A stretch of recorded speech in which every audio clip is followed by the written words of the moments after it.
I think the bottom line is, like you guys have said and we've all agreed, is that there is start preparation early, talking about Eimba, Dolphin and Warri Wolves. And I'm sure a lot of clubs heads are guilty. They're still planning to, I mean, there's so many issues going on. Our advice is put your acts in order. I mean, there's a tournament, the MPFL will commence. You need to do everything possible to make sure you give us what we want. I mean, value for money. I mean, we all know that these guys are going through a lot, and we've said it. Everything we put in proper place, a proper perspective, and we expect you to actually go ahead and do your bid and give us quality football and the local scene. Having said that, let's talk about the Nations Cup. The Nations Cup is currently going on in Equatorial Guinea. Like Ken said earlier on in the introductory part of the program, is that this Nations Cup, it's, I don't know what to call it, Larry. Not many goals. We've seen more goals than the 2014 edition that the Super Eagles won. But the truth is, I mean, there's something about it. This is Group A. Equatorial Guinea played 0-0 with Burkina Faso. The other scoreline was between Gabon and Congo. It ended 0-1 in favor of Congo. But as the log stands, we have Congo on top of that log in Group A. Gabon are currently in second spot. Equatorial Guinea are third, and Burkina Faso occupy bottom of the table. Now, this Burkina Faso side, if you can get to see the log, they're yet to score a goal in this tournament, and nobody has qualified. I mean, they've not seen anybody with 6 points in each of these groups. Let's take a look at the log. Congo have 4 points. Gabon are second with 3 points. Equatorial Guinea are third with 2 points. Burkina Faso have just about a point. That's what it is. Anybody can still qualify from this group. Definitely. You mentioned it. Nobody has 6 points. All the groups, this is Group A, all the groups from Group A to D, it's all a similar scenario. And the most interesting group has to be Group G. You will get there very shortly. But as it stands, anybody can still qualify. Burkina Faso hasn't scored, despite the fact that Pretoria and Banse came into this tournament. You would expect that they will raise the bar. Equatorial Guinea, it will be unfortunate if they crash out. They are the host. Gabon, Aubameyang may just need a draw, and that may see them through. But as it stands, Congo showing that, you know, what they came to do in Nigeria and what they have done against Ghana wasn't a fluke, and that's why they're leading. It's obvious they're not missing the Super Eagles. I mean, really. Definitely. No, I'm going to say with you, like, let's take a look at Group B. Group B, we have Tunisia, Cape Verde, DR Congo, and Zambia. Before the tournament started, we said, look out for Cape Verde. This was a side. This is a country that we can't ignore. And they've been doing just thereabout. They are currently placed second in that Group B. Tunisia, 2 draws. They have 2 draws, and they have 2 points. DR Congo also with 2 points. Zambia, one-time winner, most recent time winner, defending winner until Super Eagles took it from them, yet to win any major, have a point and are bottom of the table. It's unlikely. They look likely to qualify too, but it's going to be a difficult game for them. They got to play Cape Verde. Very, very difficult proposition. If they win that game, they will qualify, but all Tunisians will be to draw their final game against DR Congo, and you will expect that they will qualify from that group. All the groups, nobody is qualifying, nobody is actually owning this tournament. You mentioned something about Nigeria, and so many people have said it's actually been a boring tournament. I don't agree just because Nigeria is not there. Remember, the last 2 rounds of games, you know, at the last Nations Cup when Nigeria won, it was also boring from Nigeria's perspective. We were atrocious and abysmal in our first 2 games against Zambia and Burkina Faso. It was until we met, what's it called now, Ethiopia, that we actually won that game 2-0. So people saying Nigeria not being here is not making it interesting. That's not true. If you look at Group D, you would agree is very interesting because all the teams, same number of goals, same number of points, same number of goals against. So for me, it's very interesting. Okay, all right, let's talk about Group C. Group C is the group we all call the group of death. We talk about C and D. Do not, they will take us through that group. Group C, Senegal, Ghana, Algeria, South Africa. These are the countries that occupy Group C. Senegal currently on top with 43 points. Ghana are second with 3 points.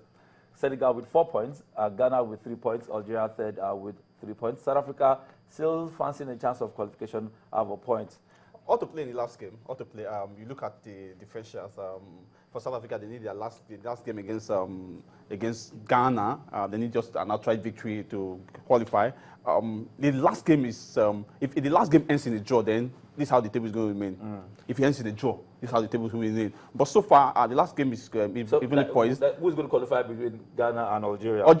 Senegal has the opportunity of qualifying. They won their first game, drew their second game. They are playing their last game against a Nigeria team who needs just a draw. Yeah. So if the 2 teams plays a draw, while hoping that Ghana did not win, that means Algeria and Senegal will qualify. But the last game is very, very key because the way it stands, it's just like you can turn the table upside down. Because anything can happen. If South Africa beats Ghana and maybe Algeria beats Senegal, you're going to turn upside down.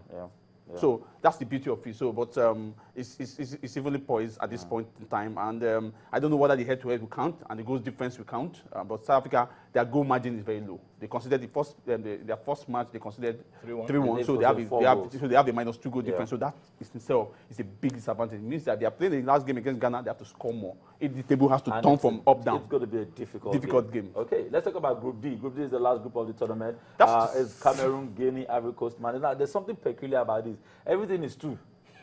Amount of games played 2. Points gained, goals 2, goals scored 2, goals against 2. I mean, really. So it's when they say they're going to determine. There must be something about 2. But the danger of it is that Cameroon and Cote d'Ivoire are playing the last game. I want to ask, if they all play another 1-1, what happens? 1-1. What they do is that because all the other laws will count head-to-head.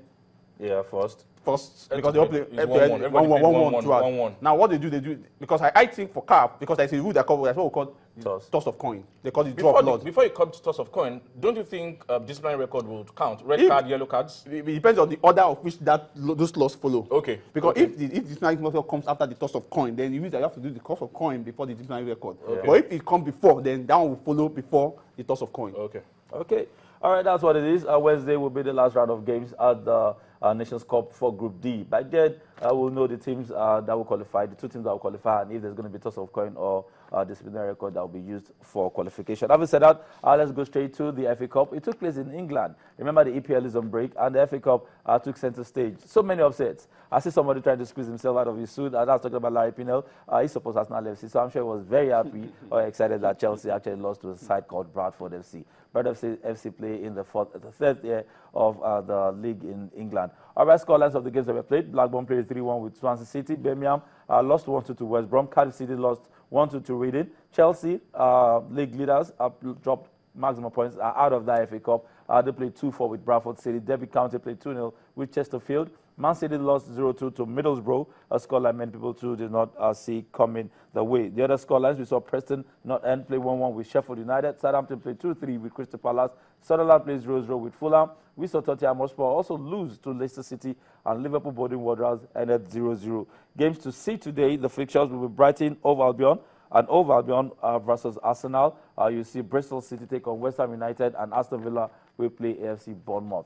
First of all, it started on Friday when Manchester United played Cambridge, and we thought, oh, how can you go to Cambridge and you don't get a certificate today? But what they earn is that they have to come back to Old Trafford and they have an opportunity. But such opportunity does not present itself for Chelsea. It was atrocious. It was abysmal. How do you go into a 2-goal lead against a team that is 49 points behind you, 49 places, I beg your pardon, behind you in League 2, and you still concede 4 goals. Chelsea have only conceded, I beg your pardon, teams under Mourinho have only conceded 4 or more goals just 4 times. Talking about against Barcelona, against Dortmund, against Tottenham, and now against Bradford. It was disastrous, and the dream of the quadruple has ended. But it was not just Chelsea. All the teams in the top 6 actually didn't win over the FA Cup. Talking about Chelsea, Man City, Southampton lost, Tottenham lost. So it remains Man United now and Arsenal to see if they can keep the flag flying. Follow suit in whatever it is. Yeah, yes. Whatever.